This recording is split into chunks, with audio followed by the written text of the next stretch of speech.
ఒక చిన్న గ్రామంలో నివసించే రమ్య, కార్తిక్ దంపతుల జీవితం ఆదర్శంగా ఉండాల్సింది కాని కార్తిక్ వ్యసనాల వల్ల ఆ కుటుంబం చిన్నాభిన్నమైంది.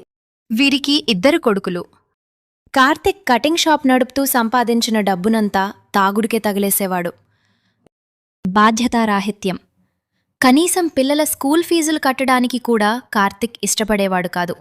రమ్య కేవలం ఇంటి పనులకే పరిమితం కావడంతో ఆర్థికంగా ఆమెకు ఎలాంటి పట్టు ఉండేది కాదు.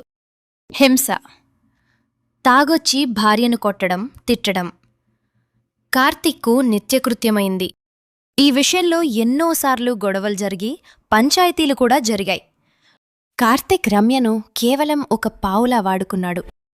రమ్యను మహిళా గ్రూపులో చేర్పించి ఆమె పేరు మీద లోన్ తీయించాడు. ఆ డబ్బుతో ఒక స్థలం కొన్నాడు. అప్పులు పెరగడంతో స్థలం కాగితాలను బ్యాంకులో పెట్టి రమ్యకు తెలియకుండా 2 లక్షల రూపాయల లోన్ తీసుకున్నాడు అని రమ్యకు తెలిసింది.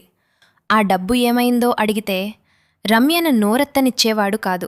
రమ్యకు ఉన్న కొద్దిపాటి నగలను కూడా బ్యాంకులో పెట్టి చివరకు ఆమెకు తెలియకుండానే వాటిని అమ్మేశాడు. ఇన్ని జరుగుతున్నా రమ్య తన పుట్టింటివారికి ఏ రోజూ చెప్పలేదు. కాని పరిస్థితులు చేయి దాటిపోవడంతో విషయం తెలిసిన ఆమె తల్లిదండ్రులు రమ్యను 2 పిల్లలను తమ ఇంటికి తీసుకెళ్లారు. భర్త చేసిన మోసాలన్నీ బయటపడటంతో రమ్య తల్లి ఆమెను నిలదీసింది. ఇంత జరుగుతున్నా మాకెందుకు చెప్పలేదు అని బాధతో కోప్పడింది. గత 2 సంవత్సరాలుగా రమ్య తన 2 కొడుకులతో పుట్టింట్లోనే ఉంటోంది. భర్త చేసిన మోసం నుండి, ఆ ఆర్థిక ఇబ్బందుల నుండి ఆమె ఇంకా కోలుకోలేకపోతోంది. కార్తిక్ వైఖరిలో మార్పులేదు.